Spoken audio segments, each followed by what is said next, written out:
Assalamualaikum warahmatullahi wabarakatuh dan salam sejahtera. Video ini merupakan kesinambungan daripada taklimat sukatan mata pelajaran sejarah KSSM tingkatan 3. Sekarang kita tengok pula instrumen soalan untuk penilaian tahap 3 dan juga pentaksiran tahap 3 melalui kajian kes, melalui panduan pelaksanaan kajian kes. Okey, selamat menonton.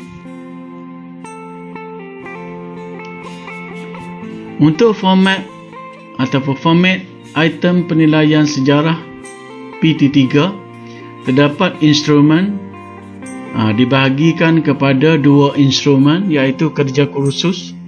Kerja kursus itu kajian kes lah, yang melibatkan 20% daripada pemarkahan. Manakala ujian bertulis yang melibatkan objektif, struktur dan juga esei, markahnya adalah 80 markah dan masa yang diperuntukkan adalah 2 jam. Kita tengok yang di atas dulu. Kerja kursus 2%. Kerja kursus ini wajib dilaksanakan oleh semua pelajar yang mengambil sejarah PT3. Pertama, pelajar akan diberikan tugasan dalam tempoh tertentu dan akan membuat pembentangan di dalam kelas seperti yang dibuat di tingkatan 1 dan 2. Markah di sini adalah 100%. Markah diberi 100%. Tapi akhirnya dinilai untuk 20% sahaja. Itu kena faham. Suatu markah tu cikgu akan bagi 1%. Contohnya pembentangan terbaik dapat 95. Jadi cikgu buat 95. Nanti apabila markah akhirnya 95 tu hanya per dengan 20% sahaja. Tajuk diatur oleh guru mata pelajaran di mana pernyataan masalah tu akan diberikan. Tajuk kajian biasanya daripada topik-topik di tingkatan 1 hingga 3. Bagaimanapun biasanya kita akan berikan topik yang di tingkatan 3 kerana di tingkatan 1 dan 2 topiknya telah pelajar buat. Seterusnya untuk instrumen yang kedua, ujian bertulis terdiri daripada pertama objektif yang melibatkan soalan aneka pilihan ataupun dikenali sebagai objektif. Terdapat 20 soalan. Yang kedua, subjektif, respon terhad. Markahnya adalah 40%. Jawab semua 4 soalan. Manakala soalan subjektif yang seterusnya adalah yang kita panggil esei, ataupun dalam istilahnya dipanggil respon terbuka. Dalam respon terbuka inilah dituntut pengolahan dari segi kemahiran berfikir aras tinggi, iaitu KEBAT, dan markahnya adalah 40%. 4 soalan yang akan dikemukakan dan pelajar hanya diperlukan menjawab 2 soalan sahaja. Saya juga diingatkan ataupun cikgu mengingatkan, nombor soalan tu kena tulis setiap kali pelajar menjawab. Jangan sesekali terus menjawab tanpa menulis nombor soalan. Dan markahnya adalah 100, namun akan dibahagikan wajarannya kepada 80%.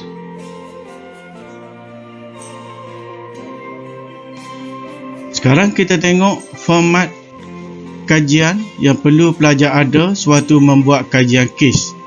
Pertama, kalau kita tengok, mesti ada pendahuluan. Pendahuluan ini termasuk juga muka hadapan. Yang kedua, ada objektif kajian. Pas ini kita akan tengok perincian ke semua sub format kajian ini.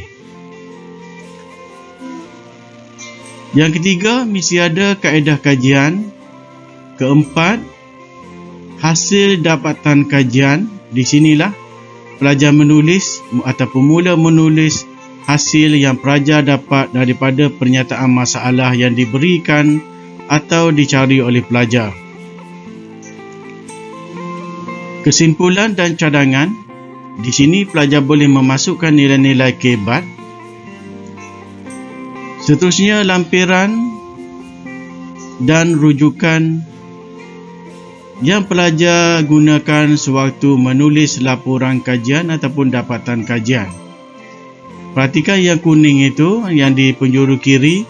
Semua 7 item format kajian ini wajib ada untuk kajian kes dianggap lengkap. Jadi pelajar tak boleh buat hanya dapatan kajian saja dan ditunjukkan semasa pembentangan. Itu menunjukkan kajian pelajar tidak lengkap. Jadi mesti ada 7 format ini, barulah dikira satu kajian kes yang lengkap.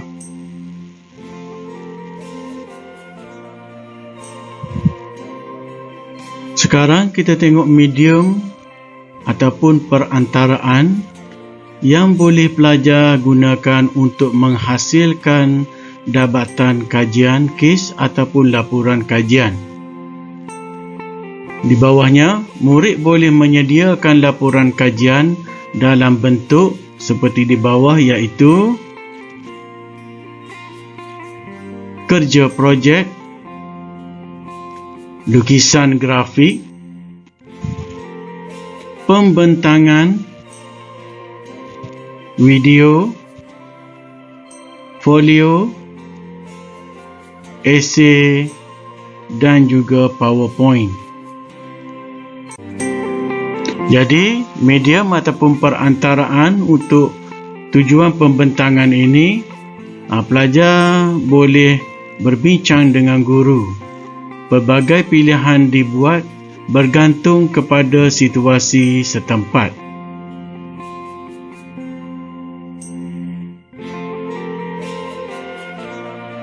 Seterusnya kita tengok contoh pelaksanaan kajian kes untuk tingkatan 3. Penyataan masalah. Sejauh manakah penjajahan Syarikat Hindia Timur Inggeris ataupun HHTI di negara kita telah memajukan tanah Melayu? Ini contoh pernyataan masalah.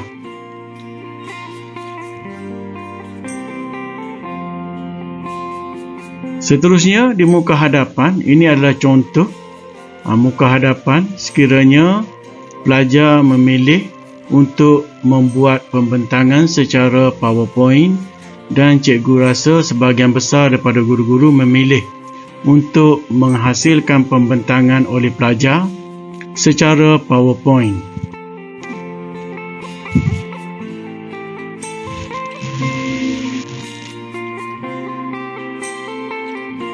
Contoh yang seterusnya adalah senarai kandungan. Ini adalah contoh yang pelajar boleh jadikan rujukan dan boleh dilaksanakan walaupun untuk tajuk-tajuk yang lain.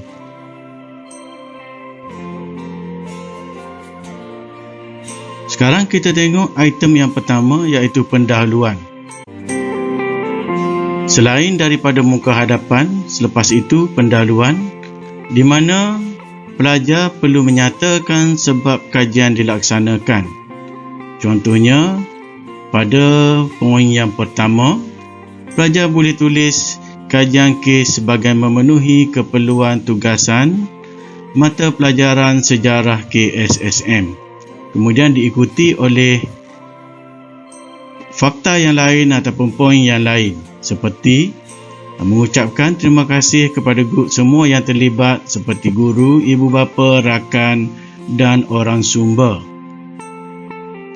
Yang ketiga, nyatakan masa diambil, halangan yang dihadapi, media yang digunakan serta kesan positif yang diperolehi oleh pelajar.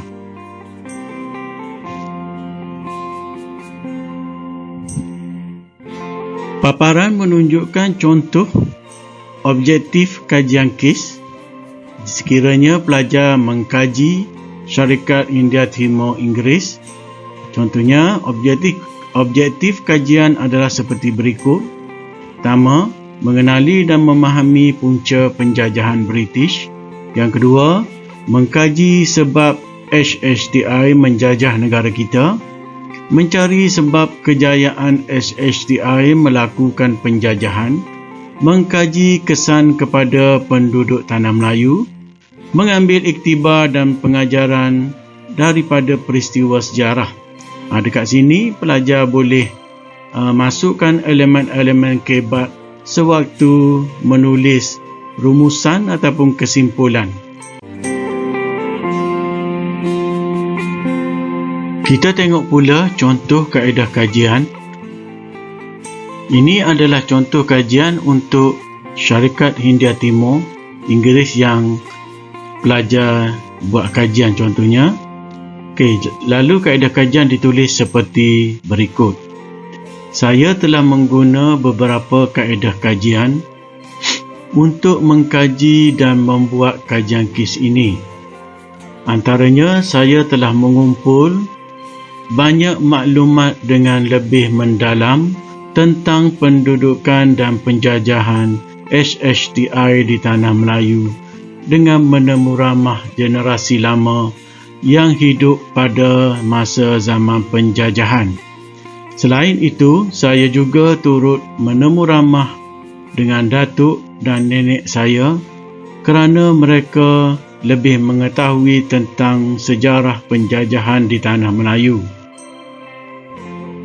Penyelidikan di perpustakaan Rayawan Cyber bagi mencari maklumat juga dilakukan.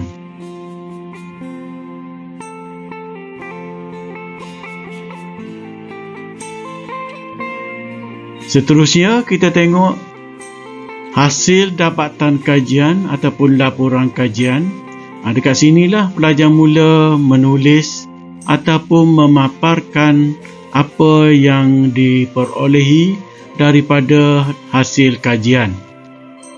Lalu contohnya di sini, cikgu ambil satu contoh, iaitu pendahuluan Syarikat Hindia Timur Inggeris.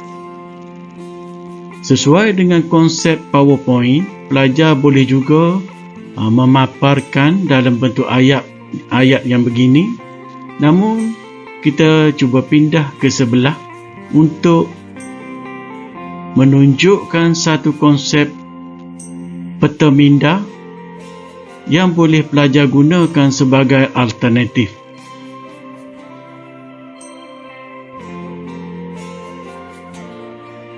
Ini adalah contoh penggunaan peta minda kerana sesuai dengan konsep PowerPoint yang mana pemaparannya lebih ringkas dan bergantung kepada kemampuan lisan pelajar untuk mengolah dan menghuraikan apa yang dipaparkan. Contohnya, cikgu tunjuk dekat sini peta konsep ataupun peta minda yang menunjukkan sesuatu yang sama dengan karangan yang di sebelah. Ditubuhkan sebuah syarikat pelaburan contohnya. Lalu pelajar boleh menghasilkan paparan yang begini, ataupun pelajar juga boleh membuat animasi di dalam pilihan yang ada pada PowerPoint seperti yang di bawah ini, di mana pelajar memaparkan poin itu secara satu-satu sambil menghuraikan. Contohnya,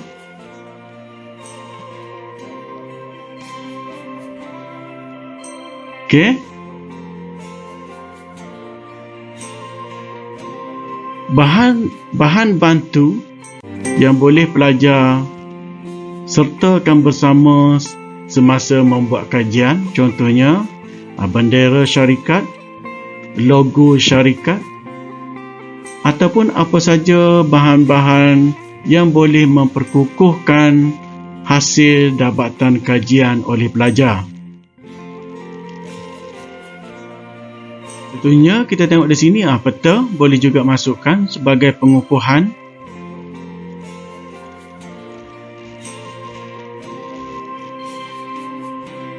Seterusnya, kita tengok kesimpulan ataupun penutup pembentangan. Pertama, memberitahu apa dapatan hasil kajian.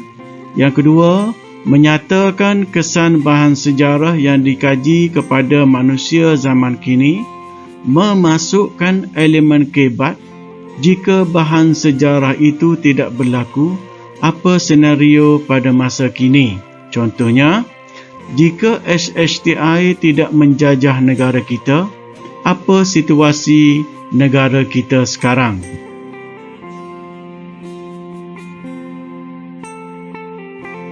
Seterusnya, perincian yang ke-6 dalam hasil dapatan ataupun hasil laporan kajian KIS dipanggil iaitu lampiran.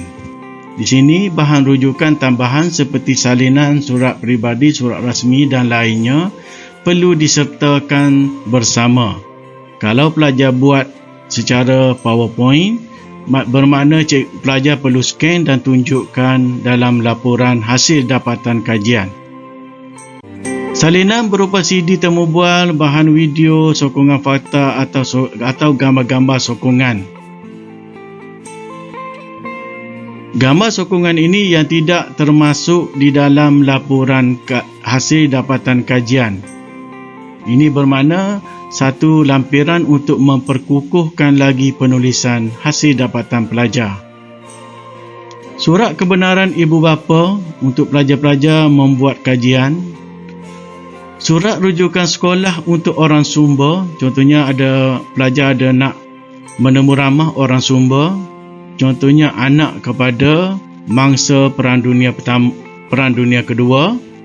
Lalu pelajar boleh minta dengan guru mata pelajaran dan guru akan mengeluarkan surat rujukan yang ditandatangani oleh pengetua sekolah untuk pelajar jumpa dan tunjukkan kepada orang sumber, dan ini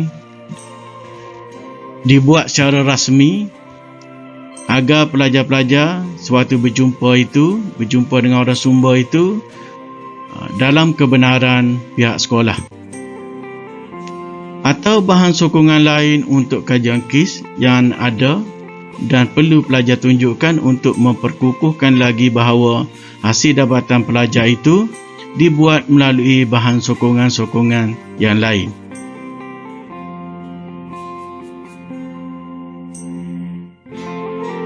Seterusnya kita tengok contoh rujukan agar lebih mendalam untuk pelajar lebih faham. Seperti buku yang dikarang oleh sesiapa saja, jurnal akademik, banyak terdapat di perpustakaan. Ketiga, ensiklopedia, contohnya Encyclopedia of Britannica, satu ensiklopedia yang masyhur. Seterusnya, temu ramah, wawancara, temu bual, mikrofilm. Mikrofilm ni ada gambar yang di kanan bawah. Kanan bawah itu menunjukkan mikrofilm. Biasanya ada di perpustakaan universiti atau perpustakaan negara contohnya, di mana pelajar boleh tengok dan pinjam serta menonton di skrin untuk melihat fakta-faktanya. Kita guna transkrip mikrofilm ini. Mikrofilm ini dibuat untuk mempertahankan fakta, kerana biasanya kalau diberi pinjaman dalam bentuk kertas itu akhirnya lama-lama akan jadi koyak. Lalu pihak perpustakaan biasanya mencetak ataupun menyimpan fakta-fakta di dalam mikrofilm. Diary pengembara, contohnya pelayaran Ibnu Battuta, pelayaran Marco Polo, catatan Ai Ching dan sebagainya. Wikipedia, contohnya Wikipedia bahasa Melayu dan pelbagai bahasa. Wikipedia ini boleh diambil sebagai garis panduan dalam penulisan. Seterusnya, YouTube, ada video-video pelajar boleh download dan juga tunjukkan sewaktu pembentangan kajian KIS. Akhir sekali, kita tengok laman web yang ada www.http yang dinyatakan linknya sewaktu pembentangan.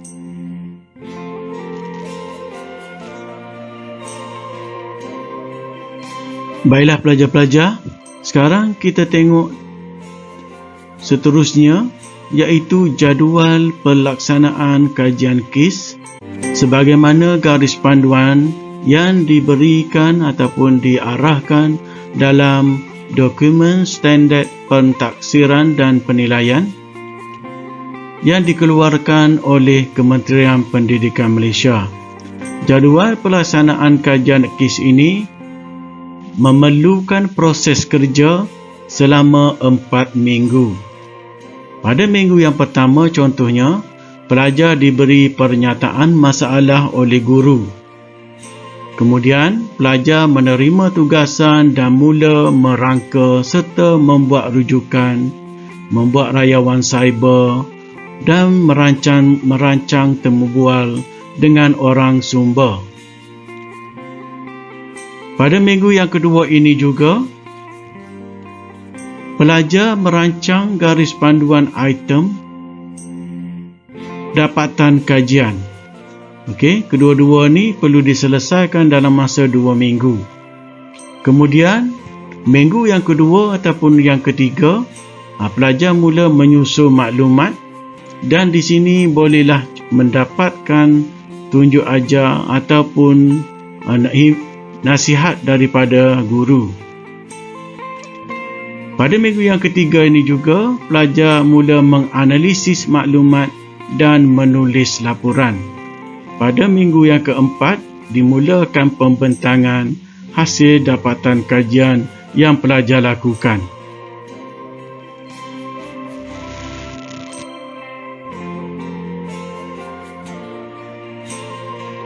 Cikgu tambah sedikit tata cara pembentangan. Ini bergantung kepada guru mata pelajaran masing-masing bagaimana kaedah yang dilakukan sewaktu pembentangan hasil dapatan kajian oleh pelajar. Cikgu memberi satu garis panduan supaya pelajar boleh bersedia sekiranya kaedah yang sebegini dibuat dan dilakukan oleh guru mata pelajaran. Pertama, contohnya seorang pelajar akan dipilih untuk menjadi pengerusi pembentangan. Pengerusi akan memberi salam dan ucapan kepada guru dan rakan-rakan dan memperkenalkan pembentang, seterusnya mempersilakan pembentangan. Pembentang akan mula membuat pembentangan dan akhiri dengan ucapan contohnya, "Sekian sahaja pembentangan saya, terima kasih." Sebelum itu, sewaktu memulakan pembentangan, jangan lupa mengucapkan salam sebagai permulaan pembentangan. Kemudian, pengerusi akan buka soalan kepada hadirin yang terdiri daripada rakan-rakan pelajar. Pengerusi akhiri sesi pembentangan dengan ucapan terima kasih. Ini adalah satu contoh panduan agar pembentangan itu kelihatan lebih rasmi dan lebih menarik.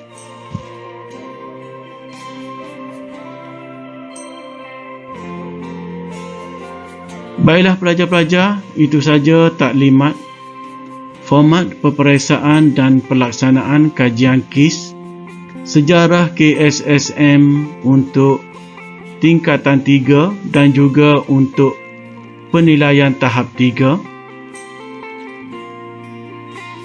Video ini merupakan kesinambungan daripada taklimat sukatan dan cikgu harap pelajar dapat memanfaat hasil daripada garis panduan yang cikgu sediakan melalui video ini.